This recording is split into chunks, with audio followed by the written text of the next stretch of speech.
Thank you, and welcome to the Patriots 300 Level Podcast. My name is Eric, and I'm joined by my co-host Kevin.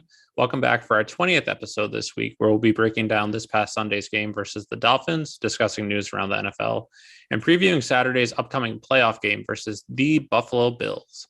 As a reminder, you can follow us on Twitter and Instagram at Pats 300 Level Pod for up-to-the-minute updates and commentary on news of the day. So, Kevin, going into this game, we knew that there wasn't really much that much benefit of an outcome other than if the Bills somehow lost to the Jets and the Patriots won, we could win the division. So they didn't have a lot riding on this game. What are your overall thoughts of what transpired on Sunday? Yeah, I think kind of going into this, Miami just kind of remains to be kind of the house of horrors to the Patriots, where nothing goes well down there.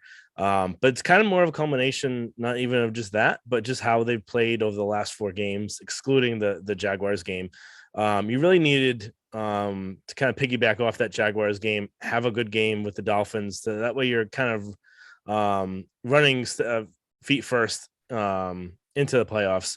Whereas now, by how poorly they executed, and this is kind of an overarching theme since the bye week, where just execution overall has not been well, and they've really beat themselves. It's a big part, and I don't know what's causing it. I don't know what changed in the bye week where they just stopped executing overall, and they're making mistakes that they're making at the beginning of the season, and they're putting themselves in a hole where they have to try and get out of it, and they almost can. It's just that the defense at the end can't make that final stop that needs to be made in order to get the ball back to the offense to try and win the game.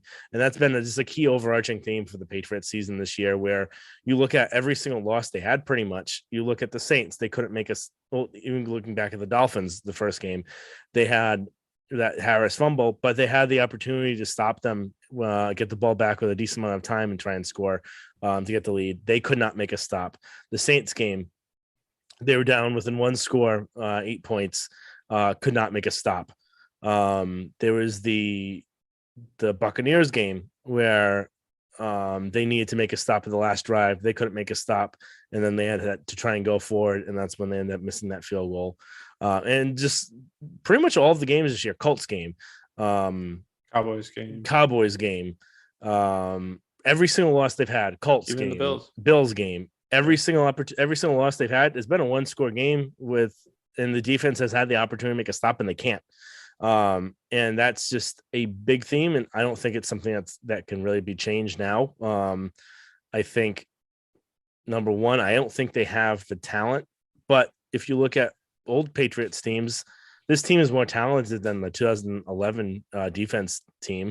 Yeah. And they made it to the Super Bowl. So it's just that everyone's not playing, doing their own job, and sometimes they're playing a little bit more for themselves. And I think that's more of an issue with what's happening with kind of the defensive line right now, which is causing the issues. And I think we'll get into in a little bit, but my biggest thing is they're just not executing, and it's a bad kind of step to go into the playoffs. And maybe they can change it around, but they really need to kind of look deep and then try and see what's going on.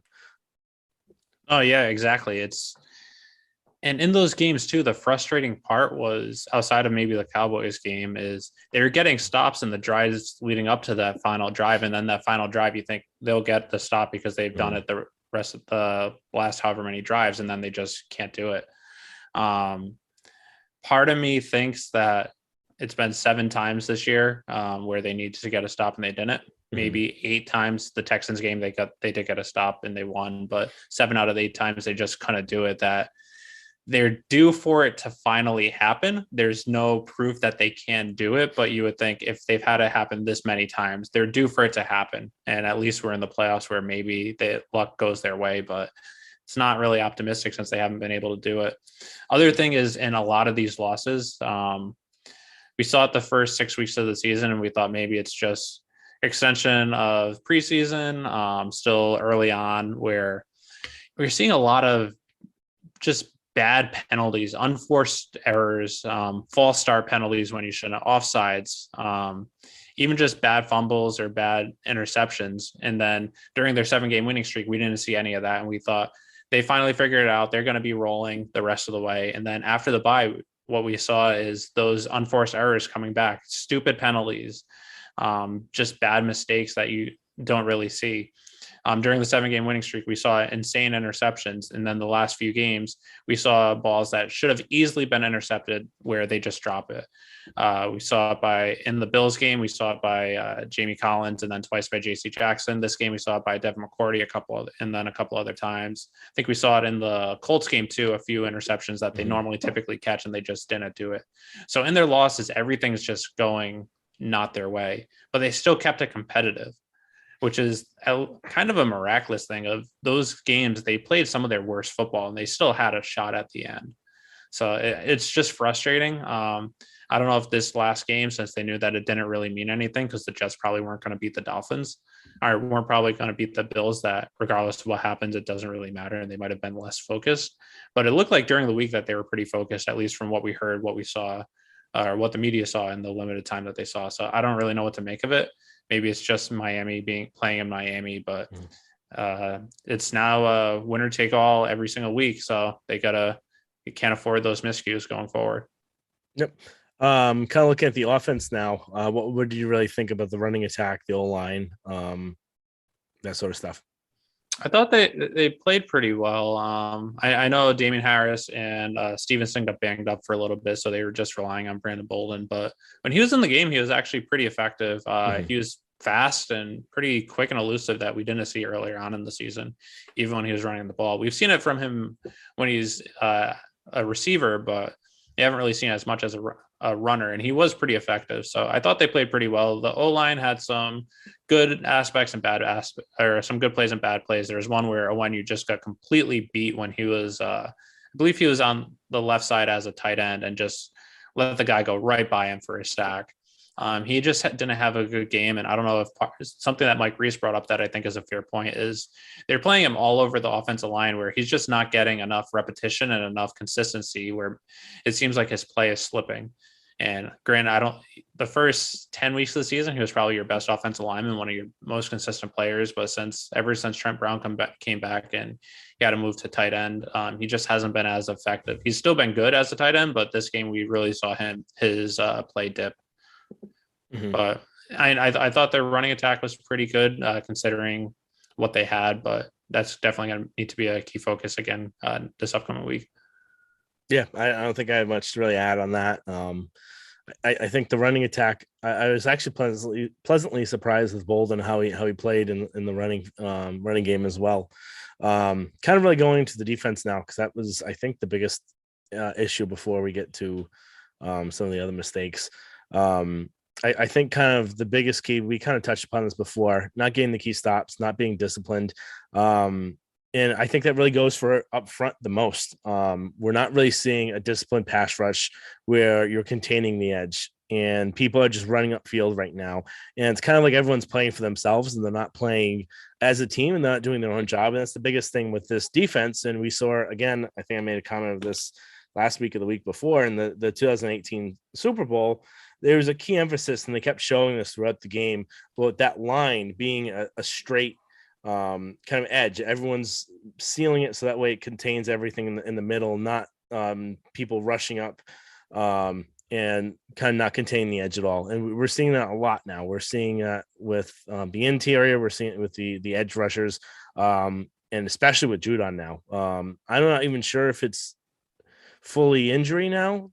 Just after watching this, it just seems like a complete lack of discipline with him, where he's not containing the edge. He's rushing upfield when he shouldn't be, and that's allowed a lot of QB runs, especially at that third down run where he could have stopped them. Where we even, I think I tweeted this out from the show account. There's a clear hold on Judon, but even if he wasn't being held, what the hell is he doing rushing that far left and that far up the field? He still wasn't going to get him. So I just don't know what's going on with this team and why they've lacked this amount of discipline, where maybe it's, again, like we had said before, when you have 11 new starters all together, it's tough to get them all on the same page in year one, but we started to see them do it. So what made them revert back? Was it having that bye week where they're just not being coached hard enough right now, or maybe Bill might think they're soft, so he's not going as hard on them. But something needs to change quickly, or else they're going to be one and done. Yeah, no, I agree. And that's especially this upcoming week going up against Josh Allen, who is that dual threat. They can't afford to let him escape from the pocket and run. And especially on third downs, where we saw that the last time they played, where he killed them on those, where they were just rushing too up the field, and he just slipped through and got a first down. They can't afford to break containment. We saw that on one of the third down ones earlier, or in the fourth quarter. Not the last drive, but one of the few drives where they got a field goal, where Van Noy is actually pretty good at holding contain, not rushing too far. But on third down, it looked like he was trying to go for the sack, and he broke contain trying to go after him. And then Tua just moved past him and got the first down. They have to do a better job at that. And it's just not good, where we've seen that a couple weeks in a row against mobile quarterbacks. The Bills a few weeks ago, now Dolphins this week, where they just didn't do it. Hopefully that's an extra emphasis this week, considering it's twice in a row, and they fix it. But I don't know. Time will tell. Yeah. So it'll be interesting to see what happens. I'm hoping that they'll change, but the last 4 weeks, it hasn't looked good. Yeah. Kind of shifting gears now, looking at Mac's play. Again, I think it's been this way the last, excluding Jacksonville, kind of the tale of kind of two Macs, where he'll look really good at times, and other times he'll not so good. So if you look at the game, he had the pick six, he had the fumble, which I'll put maybe 50% on him, 50% on Karras. It might be more Karras, might be more him. Yeah, my initial thought on that is it's more Karras, where one of the only times where he's getting the snap from Karras happens to be a fumble. I happen to think that's more on Karras, who's just not used to it, instead of Mac, who's been getting snaps all game. That's my initial thought. I know Mac blamed it on himself after the game, but Mac always puts all the blame on himself. He'll never throw a teammate under the bus. So I don't really know, but my initial thought was that was more on Karras. Yeah. And then he had the 4th and 1 false start. And then there's another play as well. I can't think of the top of my head. I just forgot it. But he there's some poor execution from him as well. And then sometimes he looked really good. He had some really good throws to Myers and then to Henry down the field, which was really accurate. There was some deep balls, but it just wasn't good enough. Where at this time of year, and especially going to the playoffs, and it's not a fault of his own. He's a rookie quarterback. He's not going to be perfect, and it's going to take time for him to get better. And you have to think he really had no break this whole offseason before the season started, where you're playing for Alabama, you're playing in the national championship game, then you're prepping for the draft, and then you're doing all your pre-draft stuff, and then your draft, then you have rookie mini camp, and then you've got regular mini camp, and then you've got OTAs, and then you have training camp, and you're in a quarterback battle, so you're throwing a lot of throws. He played the majority of the preseason making a lot of throws, and then this whole season, this is more football than he's played his whole career. So not to say it's a rookie wall or anything, but you could see that maybe that's kind of taking a toll on him. That's why maybe he hasn't been as perfect as he was before. And this is a pretty big stat to look at. The last 3 losses they've had against Colts, Bills, and now the Dolphins. He's been 60 of 107 for a 56% completion percentage, thrown 705 yards, 3 touchdowns, 5 interceptions, 1 fumble, and a passer rating of 66, which isn't good enough. And you really need your quarterback at this time of year, and especially in the playoffs, you need them to be able to steal your win or play really well and lead you to a victory. So even the Patriots in 2018, where they're that big running attack, they needed Brady to kind of outduel Mahomes in that playoff game. It wasn't just a running attack. So you're going to need Mac to steal one. And not to say he can't, but it's just he needs to kind of tighten up a bit. No, I think that's fair. I think Mac actually had a pretty good game minus those couple mistakes, but those were killers where they put him in a hole pretty early. The pick six, I think he just didn't see the coverage. I think it was a really good play design by the Dolphins. I thought the Xavier Howard made a really good play on it, and he just didn't read the defense correctly.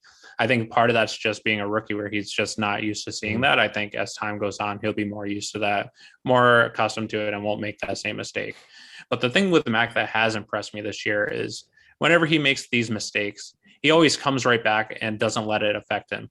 All these games where they get down big, and it's not great that they get down big, but the Bills, the Colts, this game, trying to think some others, the Texans game, even the Chargers game where they got down and they had a shot at the end to win. The Chargers ended up winning, but all those games, they were down 2-3 touchdowns. And what do you know? In the fourth quarter, they legitimately have a shot to win because Mac is playing good football. So I know the Bills game wasn't great. He was pressured a lot, but Colts game, he had a horrendous first 2.5 quarters, and he was tremendous in the fourth quarter. So I still have faith that I don't think it's a rookie wall he's hit. I feel like if it is all that fatigue, you wouldn't be seeing these good performances as the game goes on. I think there might be a little to it where there might be a little mental fatigue where he just might be drop his guard a little bit, which causes him to make that little mistake. Also, having more film on him allows defensive coordinators to pick up small things as well. But I still have faith that in big games, he's not going to crumble because we haven't really seen it so far. We've seen him crumble in a couple spots here and there, but next thing you know, he comes back and leads them down the field for a touchdown. Yeah, I think that kind of sums up what I was saying as well. I don't have really much to add on that. Did you want to hit on the comeback attempt, or you basically kind of hit that right there?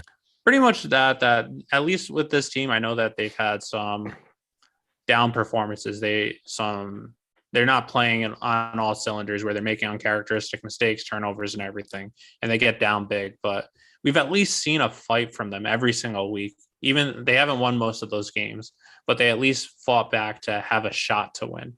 And at least from a coach, from a fan, that's all you can ask. If you get down by 2 touchdowns, 3 touchdowns, are they really going to have a shot to win? We saw the Bills get down early against the Colts, and they just tanked it the rest of the way.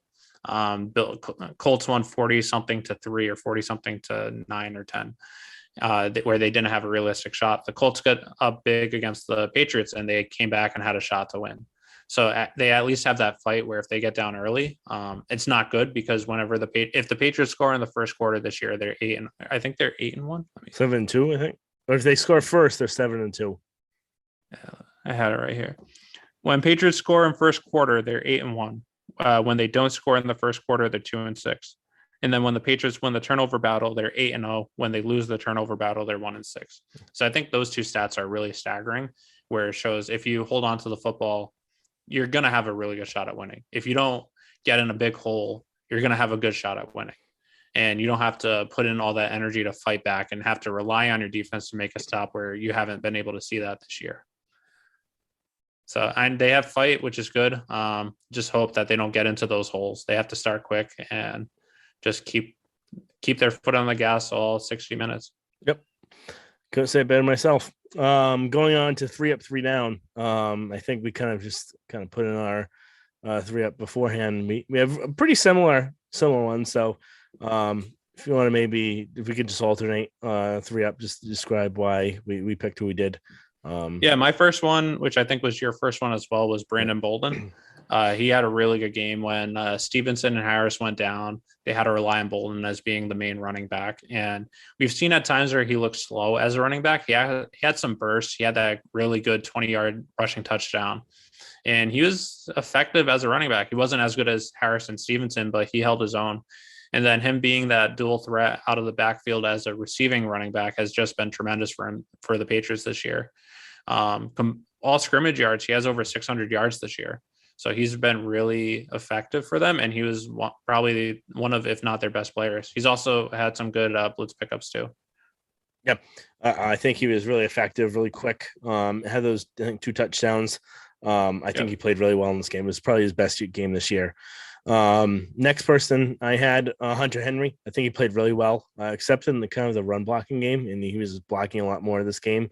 I don't know if they're trying to use him more in that, in the giving up on Smith, or if maybe Smith is hurt. My thought is they might try and be a little less one-dimensional, because usually whenever you see Hunter in the game, you figure they're going to be passing. If you see Smith in the game, they're going to be running. Yeah. So by doing that, you're kind of catching the defense off guard. So Yeah. that's my initial thought, but it could be that they don't really, Smith might be hurt or they want to get Hunter on the field more. Yeah. But Hunter's become probably behind Myers the second favorite target of Mac, and he's has some really good chemistry with him and had some really good catches. I think he had a really good game in the passing game. I always think it's weird how he doesn't translate into a blocker based on his size, because he looks the part and he looks like he'd actually be a better blocker than Smith, but I don't know, something just doesn't translate with him. No, I agree. I thought he had a really good game. He was my number 2 too. My number 3 was Myers. He's been their most dependable wide receiver. If Mac needs to get a first down on third down or fourth down, he's looking Myers' way and Myers will catch it. He isn't the fastest. He isn't the most elusive, but he's dependable. He had some really good catches, some really good athletic catches. And just, I think another, 4 catches, 70 yards. Just whenever you need the ball, Mac to get a first down, he's just always looking his way. Yep. Yeah, I had him as well. I think he had a really good game. Dependable catches. I think we saw this again with Mac, where I think it kind of faults Mac to a little bit, where I think he has a little bit too much faith in him and he kind of gets locked in on him, where maybe he should be spreading it to someone else. But we also saw that with Brady. We say with any quarterback, you have your favorite receiver. You're going to probably try and get the ball to them a little bit more often because you trust them the most. But it looks like sometimes he's trying to force a little bit to him where there may be a better option. And we saw that on that interception too, the pick 6, where I think he just didn't read the defense right, because they made a really good play on it. It was a really good play design, but I think he was also forcing the ball to Myers too. Yeah. And then he had Aguilar up the seam and he would have been free. So just a miss there. 3 down. I got first, we both have the same one, Matthew Judon. Like I had said before, I don't really have much to add on unless you do, but just the lack of containment that he's had on the edge. He's getting pushed around too in the running game. He just has you're paying him an insane amount of money to be your best defensive player, and he has not been the last 4 or 5 weeks. He just was not good in this game. He had another bad game. Yeah, no, I rewatching the game. The passing, like the breaking containment is something that you can easily see, but just rewatching it, he was just getting pushed around in the running game. It looked like he didn't even know what he was doing. There were times where he was even just rushing up and just running by the running back where he could have easily tackled him. He was getting pushed around by the offensive line. We saw that last week or 2 weeks ago as well. I don't know what it is with him. I don't know if it's mentally he's just overthinking everything, or since he had such a high sack number the first 12 weeks. Sometimes in baseball, you see that with home run hitters where they go on a tear and then they're just they're swinging for the fences instead of swinging for contact, and then they start striking out or getting in bad slumps. I wonder if it's something similar like that, where he had high sack numbers the first 10, 11, 12 games, and then he wasn't getting it. Now he's just overthinking trying to get to the run at the quarterback. I wonder if that has something to do with it too.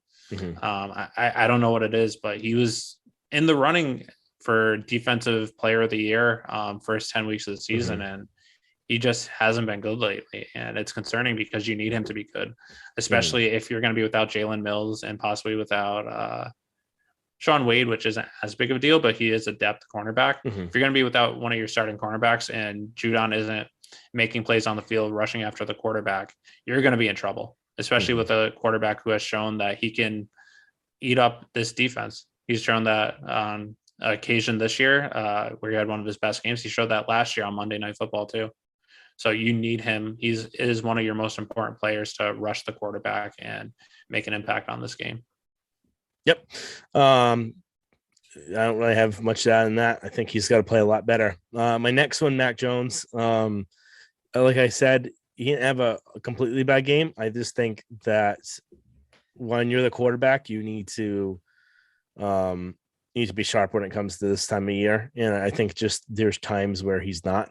And again, he's a rookie, so we shouldn't be expecting everything out of him. But to judge him on the same page as a regular seasoned player, that's how I'm doing it here. I just think that he needs to be better.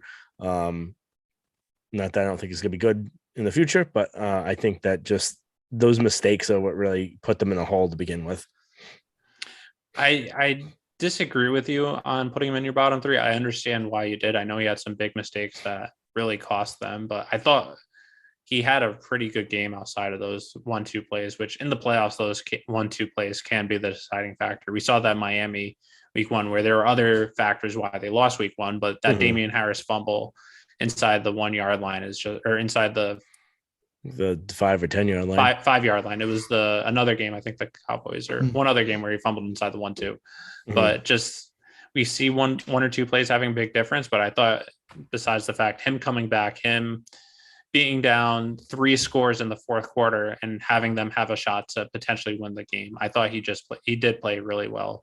So I don't agree with putting him in bottom 3. My second down was a Wenyu, where he just had a bad game. He just wasn't effective as jumbo tight end. He wasn't really great at guard, and it's a little concerning where Isaiah Wynn, your left tackle, goes down. Wenyu has been one of your most dependable, or one of the most dependable offensive linemen in the NFL the last 2 years, and they're going with Justin Herron over him at left tackle instead of Wenyu.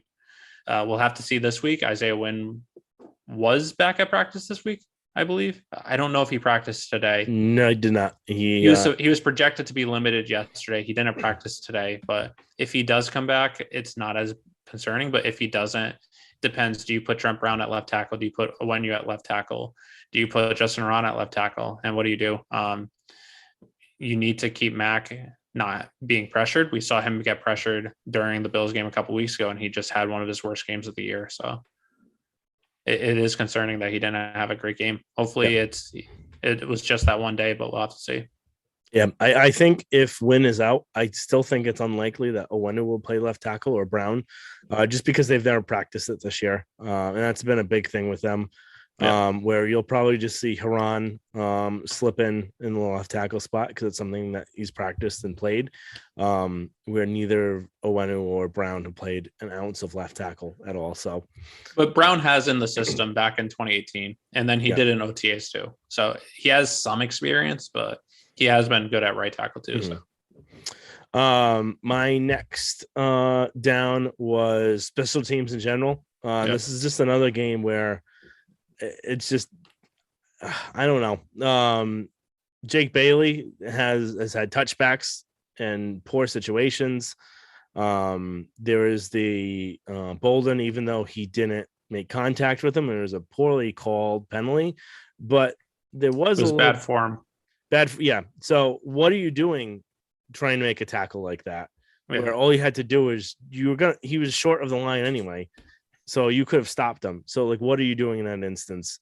And then there was the Lawrence guy lining over the center, where that's a basic special teams play.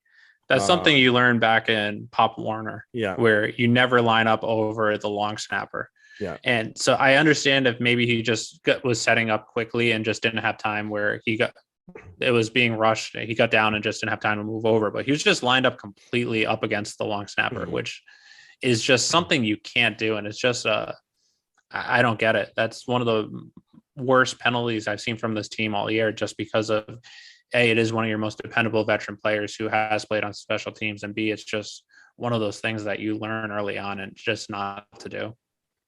Yeah, it's just that the special teams in general this whole year, and especially for the amount of money they're paying in special teams, like specific only players, and the amount of roster spots they're taking up for us has not been well.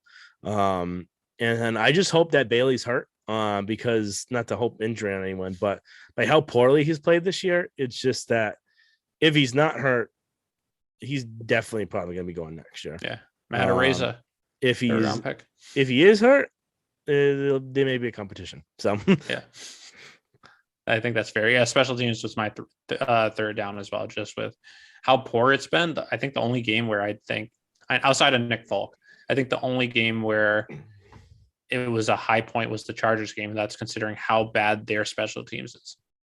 Yep. Yeah, I think we probably hit on that. So next are questions that we go through each week.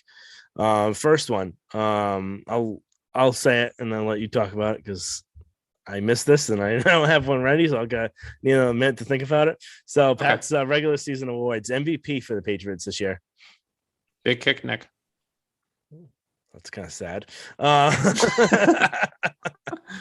Well, last year I thought their MVP was Jake Bailey, and then Yeah. their runner-up was Nick Folk. But the reason why I say Nick Folk is he is just so dependable. And Mhm. granted, lately they've been kicking, I mean, they've been scoring a lot more touchdowns Mhm. than field goals. But early on in the season, some of those wins that they needed, it came down to they weren't able to get into the end zone. But every single time Nick Folk gets on the field, you trust that he's going to make it. It's pretty much once he gets up there, you can just go to the bathroom if you have to, because you know it's automatic 3. He's just dependable, and points is everything, especially when we get into the playoffs. One extra field goal, made field goal, might be the difference. We even saw it in the Bills game where the Bills missed a field goal and Patriots made one. That could have been the difference in the game, the first game. But yeah, no, that makes sense. Mine one is going to be kind of a twofer. It's going to be the Harris Stevenson combination at running back. I think the running attack has been the big kind of definition of this team. And I think they've done the most to help them be in the situation to win, especially if you're up from ahead. Yeah, no, I actually have them as my offensive player of the year. That Harris Stevenson combination. If you have to go with one, I have to go with Harris because he's been the more dependable, more used running back. Almost 1,000 yards, 15 rushing touchdowns. But him and Stevenson, that 1-2 combo, both combined for 2,100 yards and 20 touchdowns, I believe, is just what's been leading this team. And with both of them in there, you know that even if one has an off day, the other one's going to pick up the slack. Yep. So I'm going to have them again as my offensive players of the year. If they're MVP, you would think they would be too. So, yeah. Going on to defensive player of the year, who would you have? This is a tough one. I'm going to do a twofer on this, or two different or caveats. I think defensive player of the year is JC Jackson because of how well he's performed, especially the last 10, 11 weeks, where he's he should get some votes for defensive player of the year. He probably won't, but he's just been a lockdown corner ever since after the Cowboys game, where he's just getting picks, he's breaking up passes, not allowing completions. But my defensive MVP would go to Adrian Phillips. I know it's only defensive player of the year, but I think Adrian Phillips does everything on this defense, where he's the most important player because he covers the tight ends, he covers the running backs, he can line up at linebacker, he can line up as slot corner. Whatever Bill asks him to do, he does and excels at it. So that's my answer to that question. What about you? That's a good one. I'm going to go JC Jackson just by how dominant he is. And they really need to make sure that they bring him back, at least on the franchise tag, and before they can develop someone else, because they really don't have anything else in the pipeline. Most improved, who do you have? I sort of have a twofer. One is being Adrian Phillips because of how he was good last year, but he wasn't this good. So he's just taken that next step. But I think my ultimate one is Kyle Duggar, especially in the pass coverage, where last year he was great in the run, but he wasn't really a good pass defender. And then this year, first couple of weeks, he wasn't great, but he's really stepped up where he's even better at the run, but he's really excelled at pass coverage too. And he has been one of their most important defensive players. Not as high, I'd say, as Adrian Phillips or Jackson, but he is one of those key cornerstones. And I think he's going to be big this upcoming Saturday. Yep. I have the same person. So Kyle Duggar would be my most improved. Biggest disappointment? This is tough. I have to go with Jonnu just because I had such high expectations for him. I expected him to really be that Aaron Hernandez type tight end where he's so athletic, but he also has sort of in the end zone, he can be like Gronk too, where he's fast, he's elusive, he can take some handoffs, he can catch over the middle, you can line him up at halfback. But in the end zone, he's also big and can jump high where he can get some of those Gronk balls. And he just this year hasn't taken that what I thought he was going to be. I don't think that he's going to be a disappointment his whole career. I think it's just such a huge step from Tennessee's offense to the Patriots offense, where I think he needs another off season to learn the playbook, learn everything. And I think that Saints game really messed him up too mentally, where he's overthinking everything. But if he played to what I think he could play, I think the Patriots would probably be the 1 seed and one of the biggest threats in the AFC and possibly the NFL this year. And I think I know that's kind of that's high praise, but if he played to that level, I think it would be a tough offense to stop. Yeah, I think he is a really good one to choose. So because you chose someone, I'm just going to choose someone different just to talk about. I'm going to go with Devon Godchow. I think the amount of money you're paying him, the fact that he ended up being demoted from defensive tackle because he's just undersized for that position, and just how kind of poorly he played. And I think they really may need to decide if they're going to move on from next year. Is it something that's just going to be completely undersized the whole time and not be able to play a position, or something that he can kind of grow into, like what was his name? Danny Shelton. Yeah. But Danny Shelton was a much bigger player, so it's more of a technique for Shelton, whereas Godchow may just be he gets pushed around. So I think that was a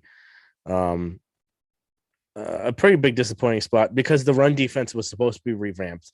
It was supposed to be a lot better with him, with Guy, with Barmore, with all these other players, and just hasn't looked We've seen some games, but where it looked like they turned the corner, but then lately they've reverted back to what they were early on in the season. Yep, exactly, 100%. So, what's your prediction for how far the Patriots will advance this year?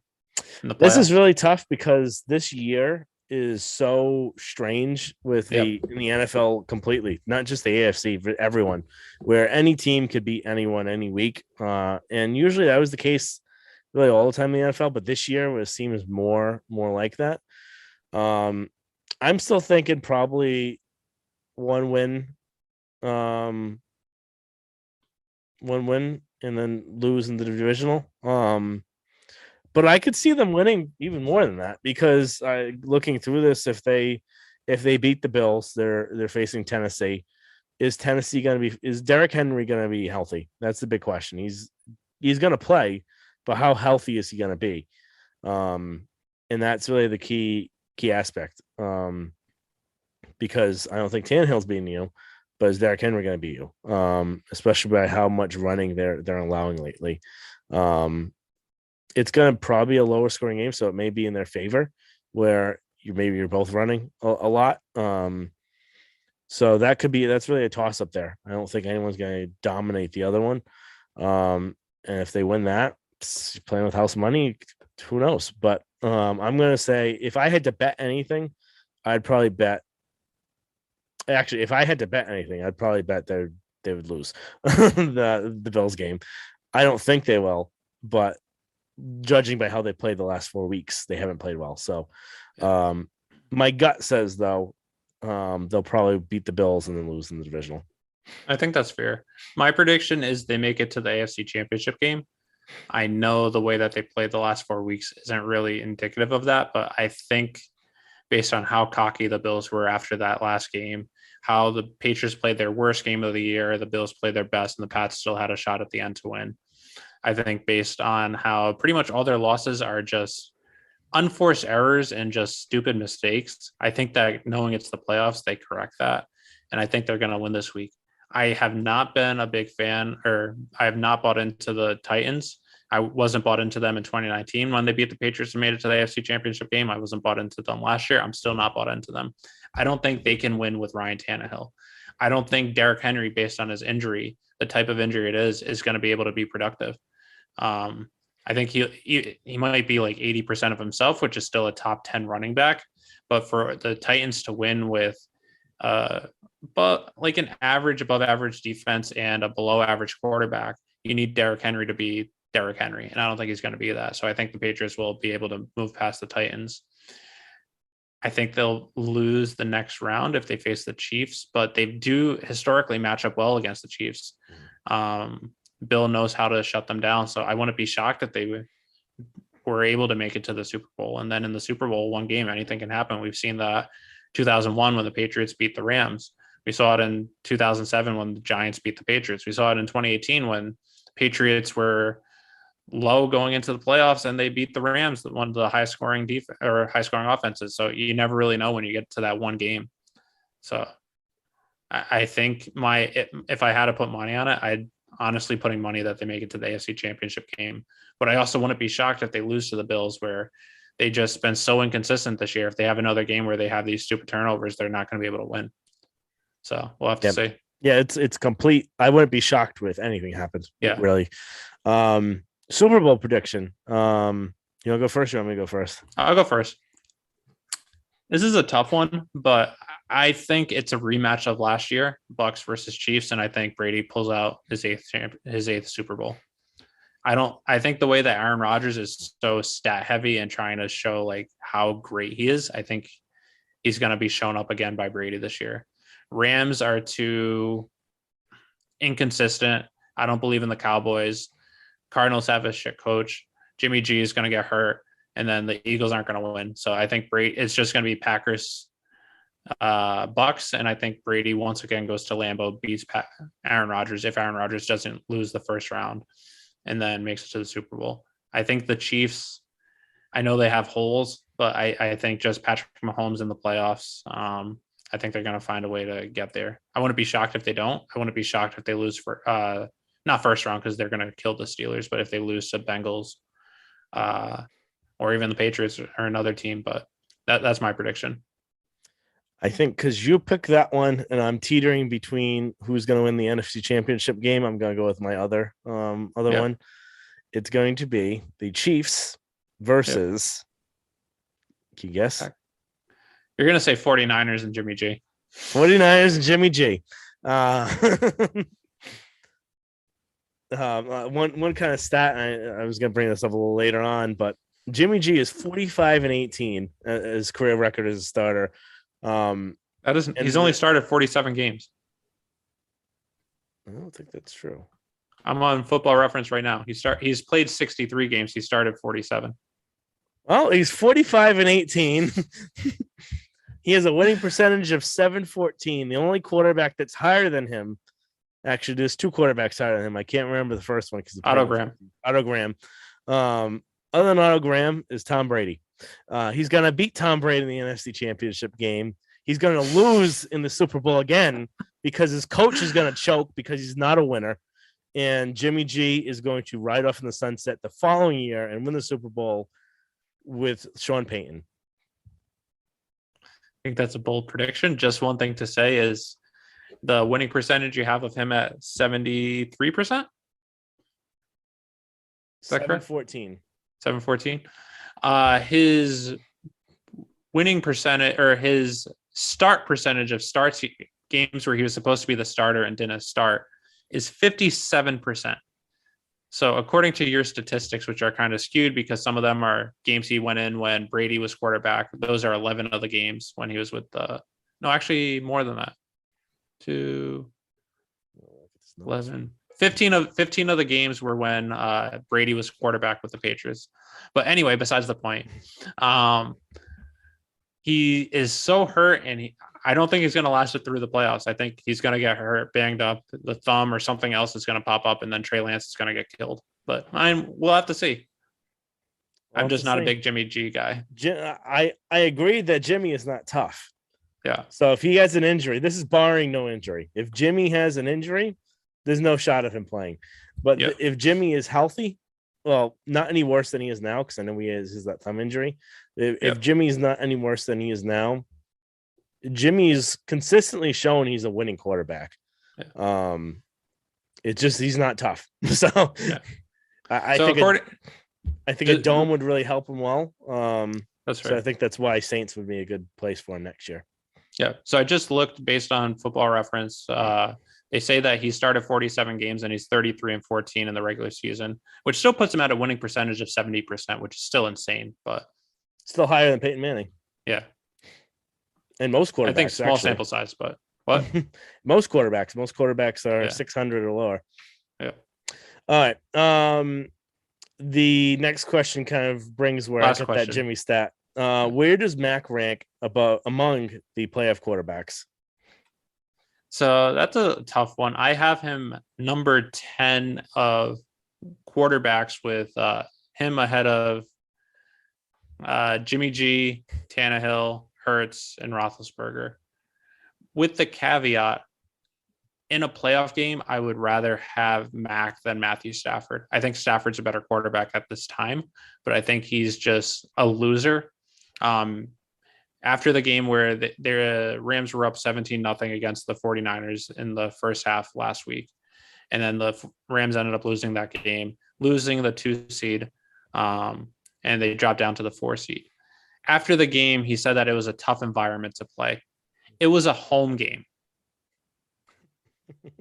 He throws pick sixes all the time. It's just, I think in big situations, he just crumbles. I thought before it was just the line because he was with the Lions, but the more I see it, the more it's just, I think that's who he is. So I think overall, I put Mac as the number 10 quarterback of the 14 quarterbacks. I put him ahead of Jimmy, but I would take him over Stafford. So I put him as the 9th quarterback I'd want. I'd put first, I have Brady, Mahomes, Rodgers, Burrow, Kyler Murray, Dak, Josh Allen, and Derek Carr. I'm somewhat close. I have Mac at number 11. I'd have 3 quarterbacks ahead of him. I'd have him ahead of 3 quarterbacks. Tannehill, Roethlisberger, and Hurts. The Roethlisberger one was tough just because of his experience, but I just don't think he's good anymore. Yeah. So that was just the one tough thing where he's had a lot of experience. Mac has none. But yeah, I'd put him there. The one I was going between back and forth was Derek Carr, just because I think he's kind of a loser too. He has played really well this season, and he did go kind of toe to toe last game in the Chargers, and that was a pretty interesting game. And I think we'll touch on that a little bit later on. But I've got Brady, Mahomes, Rodgers, Burrow, Allen, Jimmy G, Dak, Murray, Stafford, Carr, then Mac, then Tannehill, Roethlisberger, and Hurts. I think that's fair. We'll have to see. But all right, news around the NFL. Like I had said, Chargers Raiders game, probably one of the best games of the year, if not the best game of the year. And I remember with I think 4 minutes left, I was like, well, we got to check on the weather for the Bills because we know we're going against them. And then I saw there was a few different Pat's beat writers that actually already bought their tickets to Buffalo for their plane tickets, and they ended up having the clown emoji of themselves when they see it tied up. But in the end, the Raiders ended up winning. I think the biggest just kind of thing out of this game was, one, what the hell is Staley doing all the time? It's just he I think way overthinks everything. There is that egregious going for in the fourth, I think, was it your 17 or your 21-yard line, whatever it was, 18-yard line, somewhere around that. Like, what the hell are you doing? Like, that should have lost them the game alone.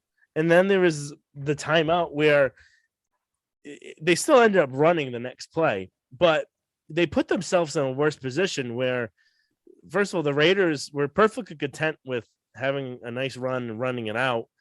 And they ended up not only calling the timeout where it kind of resets the Raiders too, but they put in a defensive back and took out the linebacker, where everyone knows they're running the ball. What the hell are you doing?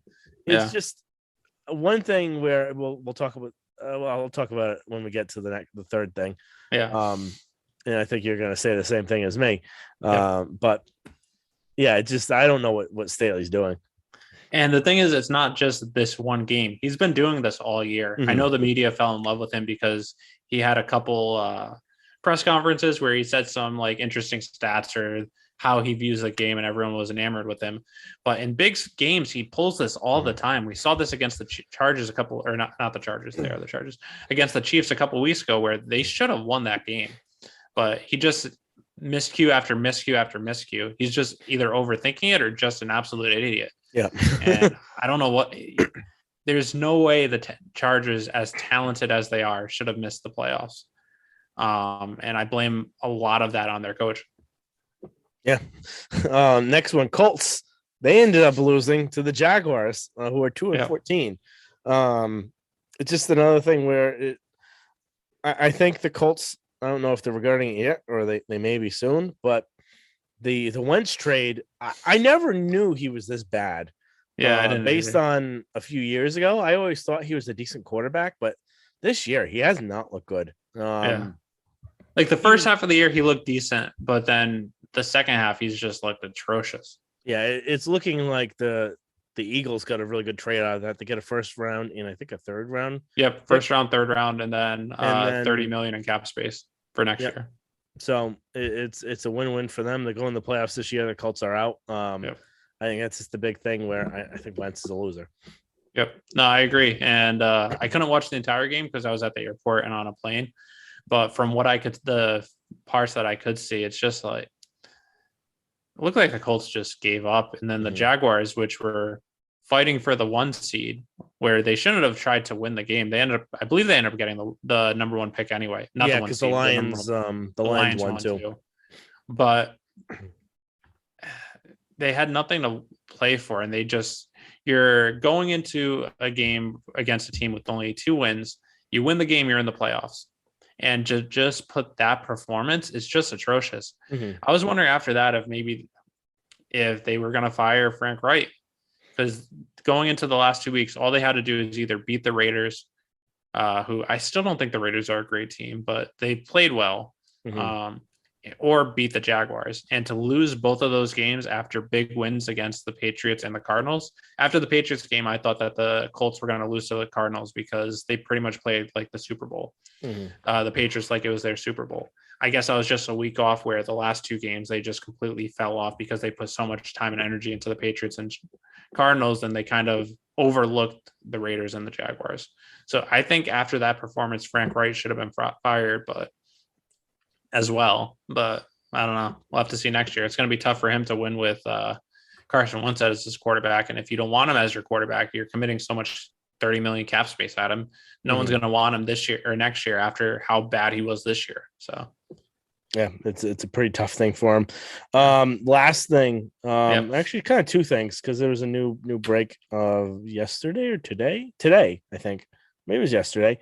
So first one, Joe Judge was fired, which was kind of a weird timing of it, where you would think, if you know you're going to fire him, why didn't you do it on Monday? Well, why'd you wait and think about it a little bit even more? Everything I think we've read and seen so far, it looks like it's just the culmination of the last 4 weeks of his kind of behavior and commentary, and just how the team has performed with no kind of passion for him. I didn't get them keeping him at first, and it makes total sense why you're going, because number one, if you're looking for a GM, you're really holding back some of the good GM spots, because if you're a GM, you're going to want to pick your own coach. So you'd be more enticing to go to the Vikings or the Bears job, because they're looking for a GM and a coach. No one wants to be stuck with a coach that they don't want. So that's one thing. Number two, it's just he's so ridiculous with everything he said the last few weeks. Where how can you have any respect for the man? Would I take him back as a special teams coordinator? Yes, but how poor they're playing. But as a head coach, I would not want this man. Yeah, the thing with Judge is I think they weren't going to fire him even after everything the last 4 weeks. I think that's why they didn't fire him on Black Monday. But I think just seeing the reaction from all the fans, from all the media in New York, I think they kind of rethought everything, and that's when they decided to fire him. Mm-hmm. I think he was put in a tough situation because he didn't have a great roster. He had a pretty horrendous roster. And then the last 6 weeks of the season, he was playing with Jake Fromm and Mike Lennon as his quarterbacks, where he did pathetically call a QB sneak on 2nd and 9 and 3rd and 9 from his own 5-yard line just to prevent getting a safety, which I think is kind of gutless. But I think he was put in a bad situation because you can't trust Jake Fromm or Mike Lennon to get them past that. I don't know. I think everything he said kind of shows he's not a great coach, but he also didn't really have a great opportunity either, which probably shows why he was the only one that took the Giants job as well. But initially, yeah, that's true. I think the biggest surprise, because that wasn't really a surprise, so the biggest surprise was Brian Flores being fired. And I just think I don't know what the Dolphins are doing. I get that, and we talked about, I think, at the beginning of the year and maybe towards the middle of the year when how poorly they're playing, where he may be Yeah. fired, especially because there've been reports over the offseason, and we've seen it just with the coaches where he hasn't kept a consistent offensive coordinator. Doesn't seem like he's very flaky with his coaches. And there were reports that players that have left there were saying how they weren't happy playing there. It was something that they weren't really too happy with. So, but the fact that even with that stuff happening, he's been the best coach they've had in 20 years or more. I'd say dating back at least to Nick Saban. Nick He Saban did just had the pretty wrong well, quarterback. and then he's the one that wanted Drew Brees and they didn't, so that's why he went to Bama. So I think having Flores where he's had a winning record the 2 out of 3 seasons and has put them in a good position where they're tough and they're just a quarterback, pretty much a quarterback and maybe an offensive lineman away from really doing something. And the fact that you're playing the Patriots tough all the time and you're going to be facing 2 games a year. I just don't know what they're doing. Well, I don't know whether siding with the GM that's been there for 20 years and has been a loser his whole time. And I get the GMs his dad was the crap GM for the Patriots too in the 90s. Yeah. And then I get GMs are closer to ownership than coaches. And this is probably something where Flores isn't a great people person because it kind of tells us it is. And maybe that's what kind of made him choose the GM over him. But if you're having a power struggle, I would have rather, if I were the Dolphins, I would keep Flores and find a GM that could work with him rather than find a coach that could work with the GM. Yeah, I saw a report that came out either yesterday or today that part of the friction with Flores and the owner was that back in 2019, where Flores went 5-11 with one of the worst rosters in NFL history, which was incredible. And then they're the reason why the Patriots didn't get a bye because they beat the Patriots the last week of the season, getting the Chiefs to get the bye. That's the season the Chiefs won the Super Bowl, where if the Patriots had the bye, they wouldn't have had to face Titans first round. They might have ended up making it to the Super Bowl and win. Then who knows if Tom Brady ever leaves the Patriots after winning a 4th Super Bowl in 6 years, but that's going on a different tangent. But anyway, the reports were that the owner wanted the Dolphins to tank. And they started the year, I believe, like 1-10, and then they won 4 of their last 5 games. And that's where the friction started because the owner wanted the team to tank. Brian Flores wanted to coach to win, even with a bad roster. And by not tanking, that had them fall down to the, I believe, either the number 5 pick or 6 pick. And instead of getting Joe Burrow as their quarterback, they ended up getting Tua Tagovailoa. So because of that, the owner was mad that they don't have Joe Burrow, even though Brian Flores wanted Justin Herbert instead of Tua, but the Greer wanted Tua instead of Herbert, even though everyone, or at least me looking at it, didn't think Tua was going to be a good quarterback. So I think the owner's an idiot.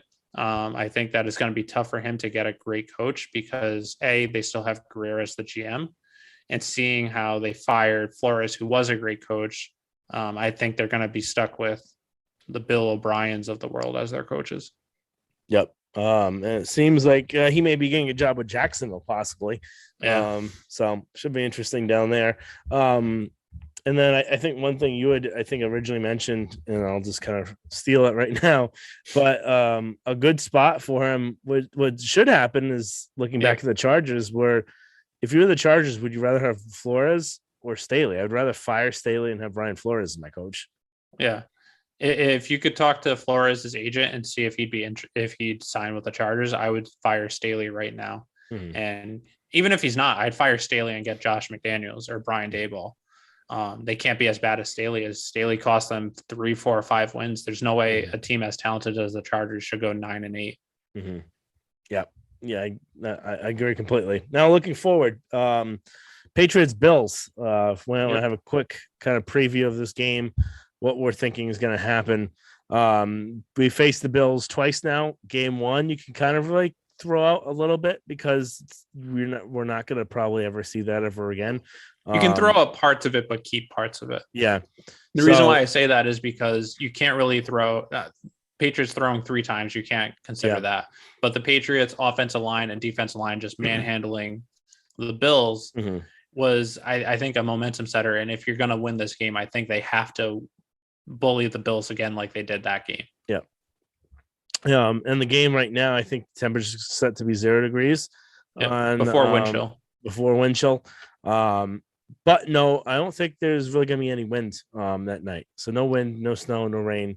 Yeah, I saw wind of about 5 to 10 miles an hour, so it might put it at like -3 to -5 feel, but not a 0 or huge wind -3 game is or going to be anything the like same. that. Yeah. So one thing Josh had said before, and it's pretty true, where it's wind and precipitation, so snow or rain, are bigger impacts to the passing game than just the cold itself.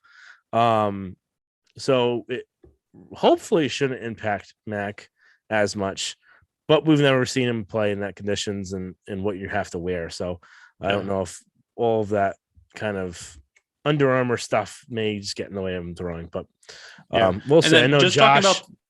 Talking about the cold too, though, is that we've seen Josh Allen in bad weather games. Granted, a lot of cold weather games also have bad weather, but he just doesn't perform as well. Mm-hmm. There was an interesting stat where in game 75 and higher degrees, he throws on average 360 yards.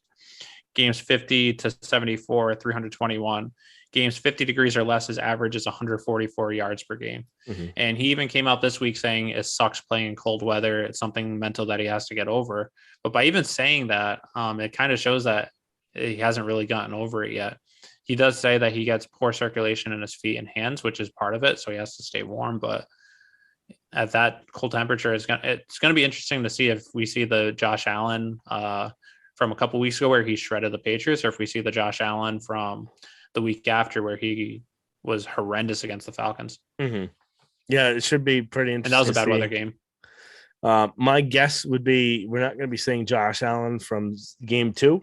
I think it's going to be kind of in between. I don't think. I agree. Game 1 was, I think he had like a 50% completion pass percentage, and that's a lot due to the wind too. I think he's going to be somewhere in between.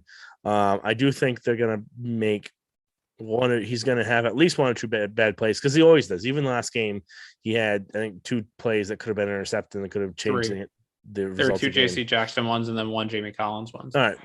So he's always going to give you, it's kind of like Brett Favre, where he's going to give you 2 to 3 plays. It's just, are you going to make them?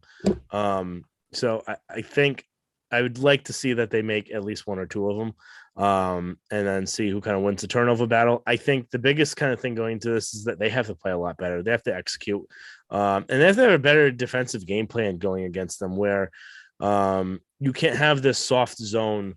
You could have zone, but it can't be everyone just running free, where, like we had said before, the McKenzie wasn't what's his name? Miles Bryant, his fault completely. No one was attacking McKenzie at the line. No one was attacking him within that 5-yard window, shoving him, getting him off that route. So he was running free from one end to the other, and it's really tough to defend. I think their slowness on defense with their linebackers really hurt them this game. I think what they should do is, the Bills don't have a really great running attack. I think they should kind of do the old, kind of the opposite of how they played Peyton Manning, where they used to accept all the run and let him. Actually, no, it'd be the exact same thing with Manning. Yeah. They let them run 200 yards if they want. Yeah, but don't let them pass. So I would carry an extra defensive back or 2 on the roster for that game. I would sub out Bentley and maybe Hightower, or maybe use Hightower on the edge. And for linebackers, I'd use Phillips and Duggar. And then I would flood the defense with probably 8 defensive backs, probably 8 defensive backs. So no, I agree completely. I think that's what they should do, and I think that's ultimately what they will do. We saw that in the Tampa game as well, where they pretty much said, if you want to run it, go run it. And Tampa, who was horrendous running the ball, ran for over 100 yards. Yeah. But that was by design.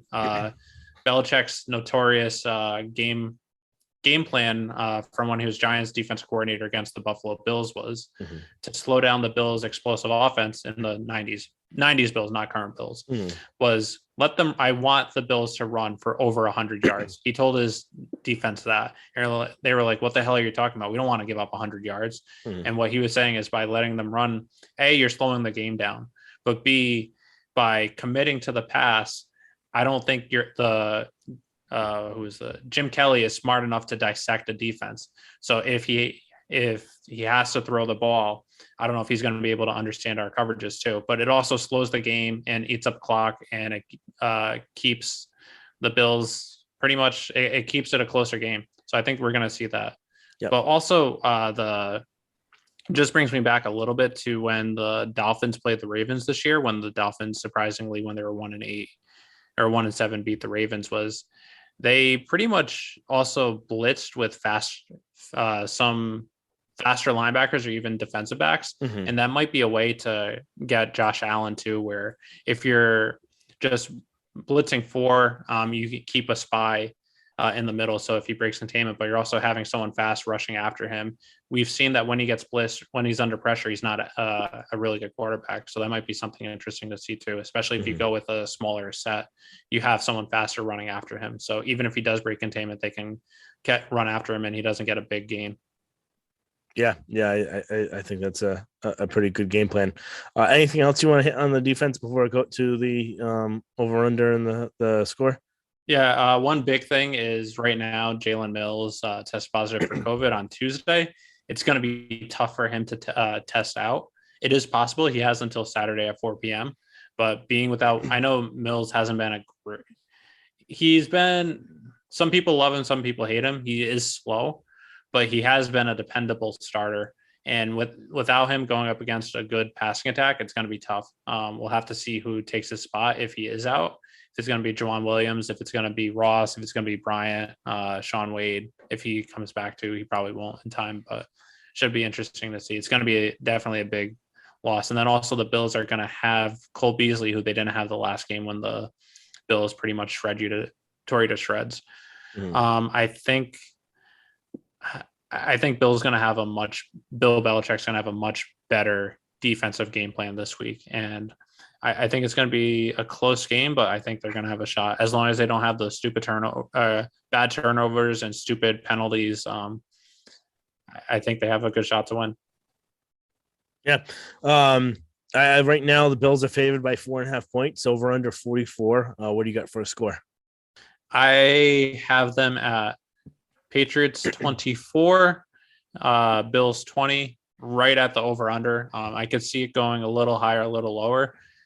With it being that cold, you typically see more drops from the receivers, especially when the ball is thrown hard. So I wouldn't be shocked if you actually see more drops from the Bills, just because Allen has such a big arm where he's going to be lasering in, and it's going to be tough to catch it even with gloves, keeping your hands warm. Then you also do see it's tougher for running backs or even receivers to hold on to the ball after they catch it, with it being that cold. So there might be some fumbles, turnovers as well. But I think it might be a low scoring game. I could see it going a little higher or lower, but my thought is 24-20 Pats. Yeah, I think that's a good one. I'm going to go 24-17 Patriots. I really like 24-20, but I didn't want to have the same pick as you. So I originally was going to have 27-24. But my caveat is they're 24 points. Nick Folk is going to miss a field goal for the first time. Ooh, interesting. I don't know how many years. Week 1 last year. Under 50 yards. Yeah. I don't know. I believe he's either tied for the record or one below it. The record's 56 consecutive. I think he's going to get the record. 56 consecutive under 50 yards? Yeah. And I think he's at either 54 or 55. He's right at that. But we'll see what happens. It should be a good game. Saturday night, 8:30. Anything else you'd like to discuss? No, I think that's it. We covered a lot this episode, but it's a big week last week and a really big game on Saturday night. So should be good. Pats Bills game 3.